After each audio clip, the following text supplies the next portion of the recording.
दोस्तों, आज मैं आपको प्रेम कहानियाँ श्रृंखला की कहानी नंबर 10 सुनाने जा रही हूँ, जिसका शीर्षक है वो एक गलती। तो चलिए कहानी की शुरुआत करते हैं, पर इसके पहले कृपया वीडियो को लाइक, शेयर और चैनल को सब्सक्राइब करना ना भूलें। सोनिका एक ऐसे परिवार से संबंध रखती थी जहाँ लड़कियों की शिक्षा का कोई मोल नहीं था, जहाँ 10वीं तक पढ़ाई कर ली, बस उसके बाद शादी करवा दी जाती थी।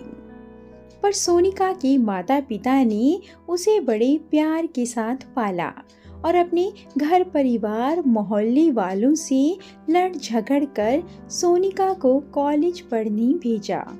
वो चाहते थे कि उनकी बेटी अपने पैरों पर खड़ी हो सके। वो हमेशा सोनिका को आगे बढ़ता हुआ देखना चाहते थे, इसलिए अपने परिवार के खिलाफ जाकर भी उन्होंने उसे पढ़ाया लिखाया और आगे की पढ़ाई के लिए शहर भेजा। गांव से निकलकर जब सोनिका पहली बार शहर में आई थी तो उसे ये स्वतंत्रता, यहाँ का वातावरण, खुले विचार, बिना रोक टोक की बहुत पसंद आ रहा था, क्योंकि लड़के भी कॉलेज में पढ़ते थे। जतिन से उसकी मुलाकात दूसरी मंजिल से नीचे उतरते हुए हुई थी। वो फाइनल ईयर में था और सोनिका फर्स्ट ईयर में। ये पहली दोस्ती जो हुई वो सोनिका को जतिन का दीवाना कर गई। फाइनल एग्जाम आते आते तो दोनों शादी के सपने देखने लगे थे। जतिन का तो वैसे भी आगे पढ़ने का मन नहीं था, उसको तो वैसे भी अपने पापा का बिजनेस संभालना था, इसलिए उसके लिए ग्रेजुएट होना ही बड़ी बात हो गई थी। लेकिन इधर सोनिका पर तो जतिन के प्यार का ऐसा नशा चढ़ा था कि उसे यह तक समझ नहीं आ रहा था कि उसके माता पिता पर क्या बीतेगी। उसका एक कदम उसके घर में आने वाली हर लड़की की शिक्षा को रोक देगा। जतिन ने उसे सपने भी रंगीन ऐसे ही दिखाए थे। वो तो अक्सर उससे यही कहता था, आखिर इतना पढ़कर तुम्हें कौन सा नौकरी करनी है? अरे तुम तो एक बिजनेस फैमिली में जा रही हो, हमारे यहाँ तो नौकर काम करते हैं, तुम्हें तो वैसे भी शादी के बाद आराम करना है। सोनिका धीरे धीरे उसकी बातों में आने लगी थी। गांव में पली बढ़ी लड़की को शहर का आराम अपनी ओर खींचने लगा था। उसे जतिन पर अपने से ज्यादा विश्वास हो चला था, पर वो जानती थी कि उसके माता पिता शादी के लिए तैयार नहीं होंगे। तैयार तो जतिन के माता पिता भी नहीं थे। आखिर सोनिका उनके स्टैंडर्ड से मैच भी नहीं खाती थी, तो उन्होंने भी जतिन को शादी के लिए मना कर दिया। लेकिन जतिन तो सोनिका के साथ शादी की जिद पर अड़ा हुआ था। उधर पता नहीं गांव में कैसे सोनिका के माता पिता को पता चल गया और वो उसे यहाँ से वापस गांव ले गए। एक रात सोनिका सबको नींद में सोता हुआ छोड़कर गांव से भाग आई, पर गांव से आने के लिए उसके पास पैसे नहीं थे। आते समय उसने अपनी माँ की अलमारी में से सोने के गहने और पैसे चुरा लिए थे। जतिन उससे शादी करने के लिए तैयार था, तो दोनों ने मंदिर में जाकर शादी कर ली। पर जतिन के माता पिता ने तो शुरू में उन्हें अपनाने से इनकार कर दिया, तो उन्होंने सोने के गहनों को बेचकर उन्होंने अपने रहने खाने पीने की व्यवस्था की। जब तक प्यार का खुमार था और जेब में पैसे थे, तब तक जतिन भी उसकी हाँ में हाँ मिलाता था।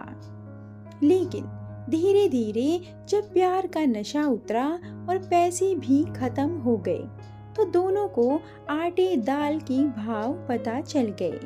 दोनों पति पत्नी में लड़ाई होने लगी, लेकिन दोनों की समस्या ज़्यादा दिन नहीं रही, क्योंकि जतिन अपनी माता पिता का अकेला बेटा था। बाकी तो दोनों बेटियां थीं। बुढ़ापे में बेटा ही सब कुछ संभालेगा, ये सोचकर कुछ दिनों बाद वो खुद जतिन को लेने आ गए और मजबूरन उन्हें सोनिका को ले जाना पड़ा। आज घर में काफी रौनक थी। छोटी ननद की शादी 5 दिन बाद ही थी, तो सब उसकी तैयारियों में लगे हुए थे। बड़ी ननद और उसके पति भी घर आए हुए थे।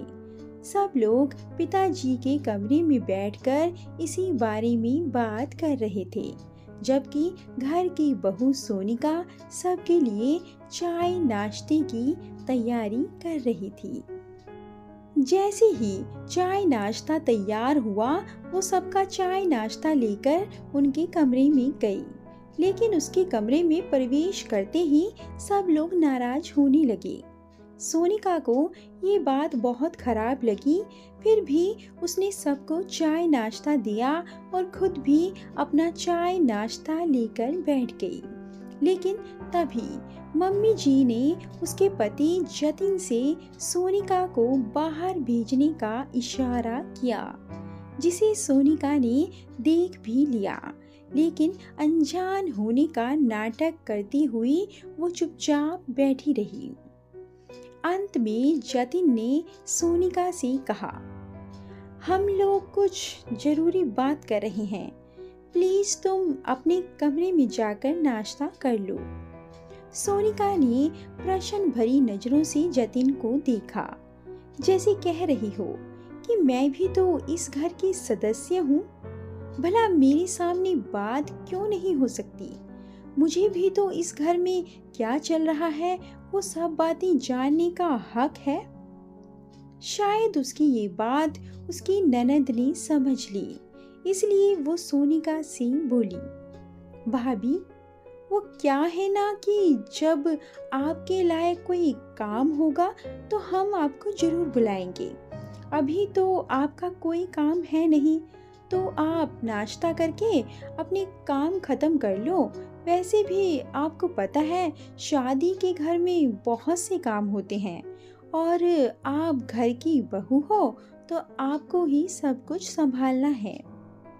उसकी बात सुनकर सोनिका ने मन ही मन सोचा, हाँ मैं तो घर के काम करने के लिए ही हूँ, बाकी तो मुझे पता भी नहीं कि कौन कब चला आ रहा है और कहाँ क्या खर्च हो रहा है, घर में क्या सामान आया है और क्या नहीं। बाजार से भी सामान लाकर सीधे अलमारी में रख दिया जाता है, मुझे तो कुछ भी बताया नहीं जाता। पर इतने लोगों के बीच बोलकर अपनी क्या बेइज्जती करे, इसलिए चुपचाप उठकर अपने कमरे में आ गई। काफी देर तक तो उसे कुछ खाते ही नहीं बना, पर भूखे क्यों रहना, इसलिए अपना नाश्ता खत्म किया और प्लेट रखने रसोई में जा ही रही थी तो देखा सब लोग तैयार होकर निकल रहे थे।